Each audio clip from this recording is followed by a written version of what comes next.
Hello friends and welcome to my channel. One of my subscribers, Naveen, recently sent me this message. I'm facing rejections in interviews, specifically in the second round. Could you please share your insights on how I could improve on what needs to be done to be successful? I've failed now several times and want to understand how I can prepare better for these second rounds. This is a great question because the job searching is a very emotional process, and sometimes when you get cleared through the first round, you become very hopeful that you're going to get the job. So getting rejected at the second or the third round can be very frustrating and disappointing. But you don't have to worry, because in this video I will share with you the key differences between the first and the second round of job interviews, and I will share with you 6 key tips that you can apply to improve your chances to be successful in the second round of your job interviews. My name is Jamil Hai, and I've been working in management positions across South Asia, Middle East, and North America for the last 20 years. And my mission is to help you build real life skills for your job and career that they don't teach you in college. And before we proceed, don't forget to hit that subscribe button so that, like many others, you can benefit from the content that I post weekly on my channel.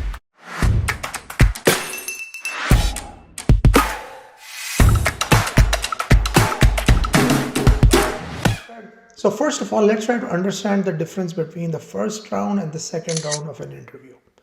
Let's start with the purpose. The purpose of the first round is really screening, shortlisting candidates from a larger list.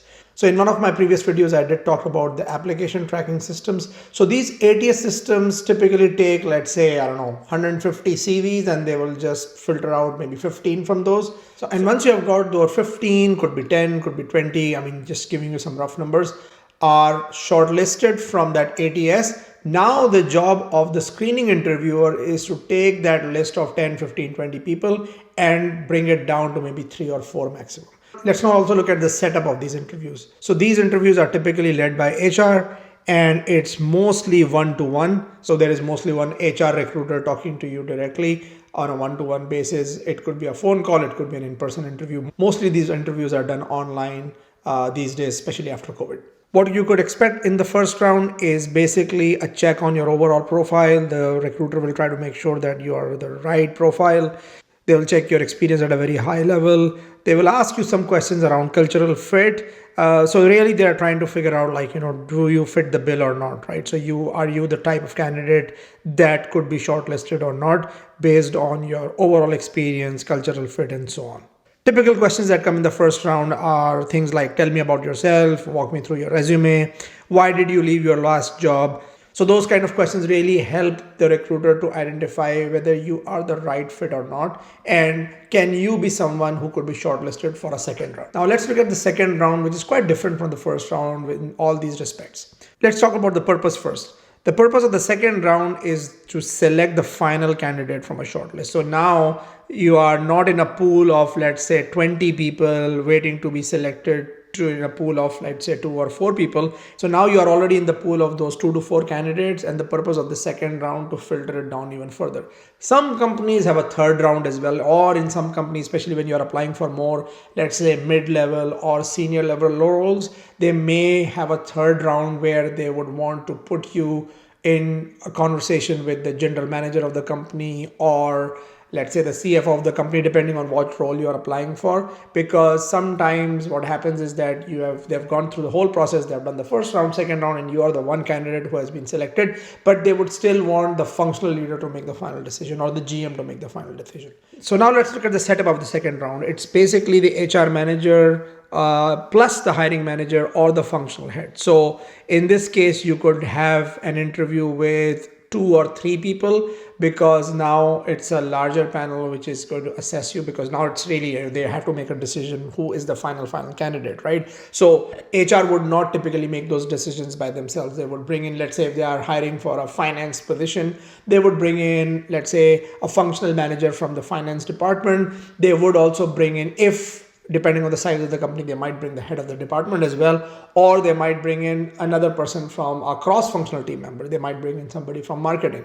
So those are the kind of things that could happen. Once again, these things can vary company by company, but typically the main difference between the first round and second round is HR is not only the one, which is typically the case with the first round interviewing you, but in the second round, it's also the functional managers who are involved. So what to expect in the second round? More in-depth questions regarding the job and the function, and more behavioral questions will come as a result of this. So a lot of questions which are the tell me about a time type of questions, or tell me about a time when you had to solve a difficult problem. Tell me about a time when you had a conflict with someone. Tell me about a time when you had a disagreement with your boss. So a lot of those kinds of behavioral questions will come, and that's why one of the things that I will talk a lot about later in this video is using the STAR model, which is the situation, task, action, result model, because that's the best way to answer these behavioral questions or tell me about a time when something happened questions, because they give you the right structure to provide a very comprehensive answer. So let's now get to the tips on how to get well prepared for the second round. The first one is to find out about the format of the second round ahead of time so that you can avoid surprises. So when you get a call that you have been shortlisted for the second round interview, first of all, thank the recruiter, because this is a good news. And then also ask them very explicitly, can you tell me more about the format of the second round? Because some companies don't just have a regular interview in the second round. They might put you through a case study. They might give you a certain situation. If you are being hired on a position where the business is facing a certain challenge, they might just take that challenge and they might try to give you that challenge as a case study, right? So just being aware that this is the format you are going to go through on the day will make you much more prepared, because if you just walk into the second round without even knowing the format of the interview, then you might be surprised that, oh, there is a case study, and you might be taken aback that, oh, I was expecting to give an interview to a bunch of folks, but now I have to do a case study as well. So it might just not be great for you to get to know that on the day of the interview itself. So try to find out about those things ahead of time as much as you can. The second tip is prepare and rehearse your top 5 star stories for this interview. What do I mean by that? So when you get the call for the second interview, go back to the job description, identify the key responsibilities and skills which are required on that job description, and then ask yourself, what are my top 5 best examples from my career that I would like to share? Even if you're a fresh graduate and you're wondering, where will I come up with these 5 examples from my work life? Well, they don't have to be from your work life. They could be from your college or university life as well. But ask yourself, what are the top 5 stories I would like to share? So for example, if you're applying for the job of an IT manager and one of the key skills required is client handling, then you may have an example from your past where you have managed a difficult client. So take that whole story and put it in the STAR format. And what is the STAR format? It's a situation, task, action, result format. I've made a separate video on how to interview like a star, which you can watch by clicking over here to go in depth on how this STAR model works. So find out what are your top 5 star stories and rehearse them, because rehearsal is very important. First of all, rehearsal will allow you to get used to that STAR format itself, where you have to always explain the situation, the task, the action, and the result. And remember, you have to do it in a relatively fast way so that you are not taking a lot of time. If you are spending 1 hour to tell a star story, that's not acceptable for a job interview, because long before the 1 hour is over, you will be kicked out or somebody will interject in your storytelling time. And therefore, it's very important to rehearse this. So come up with your top 5 star stories and rehearse them a lot, because rehearsal will make you perfect. The third tip is try to prepare for your 30, 60, 90-day plan. Remember, this is the second round of the interview. So even the recruiter is in a more advanced stage of their thought process, whether they want to offer you this job or not. Maybe they are just one step away from offering you this job. So it's very natural that in this round, they will ask you a question like, what is the first thing you're going to do if you get this job? Or what will you do in your first 30 days if you get this job? So preparing for this question is very important, and one of the best resources to prepare for this kind of answer is the book called The First 90 Days, written by Michael Watkins. I've actually made a separate video which you can watch over here on this book itself, because I have used this book almost every single time I've started a new job or a new assignment throughout my last 20 years. So it's a fantastic resource I can recommend to you. And one of the things that book talks about is your 30, 60, 90-day plan. What is the 30, 60, 90-day plan? Let me explain very quickly. So in this plan, you basically explain what are you going to do in your first 30 days at the job. In in the next 30 days, which means basically what are you going to do in 60 days, and then what will you do in the third month or the 90 days. So basically it's a very good structure of what are the things that you will do first and then what are the things you will do later. You don't have to come up with a lot of details about this, but just try to have this answer ready, because if that question comes, you can be sometimes surprised, but you should not be surprised, right? Because you are in the second round. They are almost about to decide whether you will offer you the job or not. So if you give a very comprehensive answer that, okay, here is my 30, 60, 90 day plan, then it's very convincing as well for the recruiter.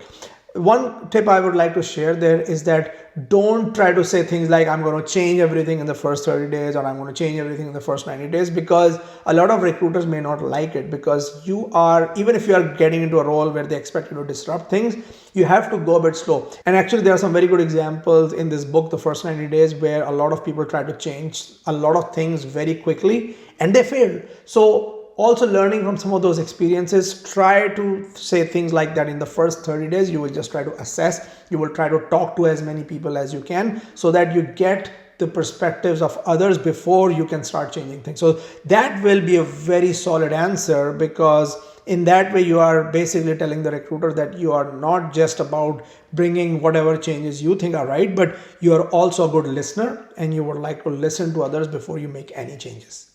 The fourth tip is prepare for the 5-year question, or where do you see yourself in the next 5 years? I have made a separate video on that you can watch by clicking here again. But this is an important question for the second round, because remember, they are not hiring you just for 1 year or 6 months unless it's a contract role. They are basically hiring you for a longer period of time. And hiring, like I've explained in that video that you can watch, is a very expensive process. So the recruiters want to ensure that whoever they are hiring has a plan and they have got a 5-year aspiration that they can meet, or this company can meet. Otherwise, if you want to become the CEO of Google in the next 5 years and you are applying for an IT manager job in a small company, of course they can offer you those kind of things, right? So it's very important that you prepare for this question and give an answer which satisfies the recruiter that you are not only here to stay for 6 or 7 months, but you are a long-term prospect for this company. The fifth tip is have your salary expectations ready. You should do some research about the target salary range for this job that you're applying for and be ready to share that information. Once again, I've made a video on this topic as well. You can watch this over here where I've covered in details on how you can best prepare for this question. What are your salary expectations? But just to highlight a few things here, try to make sure that you have a range defined, so that let's say you are applying for a job where your research says that the target salary should be somewhere between $90,000 and $110,000. So in this case, if they ask you what are your salary expectations, you can say that based on some of the research I have done, the target range of this job should be anywhere between $90,000 to $110,000. But I understand that you also want me to prove myself, so I would be okay with somewhere around $100,000, right? And of course, then you can have an honest conversation, because if you really are expecting $100,000 and this company can only offer you 50, then probably you are applying for the wrong job, right? So it's mutually beneficial for you and the recruiter to clarify the salary expectation ahead of time. And that is why this question could come up sometime in the first round as well. When they can also use this to filter, because sometimes if people's expectations are completely off, this is also a first round question, but it also comes up in the second round, because this is a good starting point for a negotiation, right? So if this question has already been asked in the first round, it's coming up in the second round again. That means that they are seriously thinking about making you an offer, but they want to make sure that the offer that they make you is not completely off, right? Because if you are expecting $100,000 and they make you an offer of $70,000, then it might be a challenge. So therefore, it is a question which comes in the first round as well. But if it's coming in the second round, actually that's a good sign. And the last tip is prepare questions that you are going to ask. So remember when I said that in the second round, it's not just HR, but also the functional team or other managers. So do prepare some pertinent questions for them to ask. So let me give you some examples of the kind of questions you could ask. Can you provide me more details about the day-to-day responsibilities of this role? Can you tell me more about the team I'll be working with? How does this team collaborate and communicate? or you may want to ask questions about the company's, let's say, social purpose or their goals in the next 5 years and those kind of things. Because the worst thing you can do when at the end of the interview they ask you, do you have any questions for us? The worst thing you can do is say, I don't have any questions, because that's the worst thing to say, because that means that, okay, you are just applying for this job, but you haven't really done any research. Because if you do honest research about any company, you will come up with a lot of questions, right? What is this company doing? What are they trying to do? What are their challenges? And the more senior you get in your career ladder, then the more questions you will have, because then you have a lot of information and insights about the industry itself. So you may want to ask some industry specific questions to them and all those kind of things. So, but be prepared for some questions. So at least prepare for like about 3 or 4 questions like this, which you can ask, and you can ask them based on the situation. But this is also a very slippery slope. So don't ask too many questions, because sometimes I've been in interviews where a candidate will keep asking like, 7 or 8 or 10 questions about the job, and it becomes a little bit of a frustrating point for the recruiter at that stage, because, don't overdo it is my point. So try to think of like 2 or 3 questions that you're going to ask, and ask them based on the situation. Sometimes you are also running out of time, right? So let's say if the interview was supposed to be 2 hours and you are already at like 1 hour 55 minutes, then make sure that you ask 1 question. Don't say you don't have any questions, because that's not really good. As I said earlier, at least ask 1 question depending on the time, but make sure that you have got a good set of questions prepared in your bag, so that you are prepared for this as well. So I hope you enjoyed this video. I've also made videos on how do you get your resume past AI bots, and how to make a resume using AI and ChatGPT, which you can watch by clicking over here. Keep watching.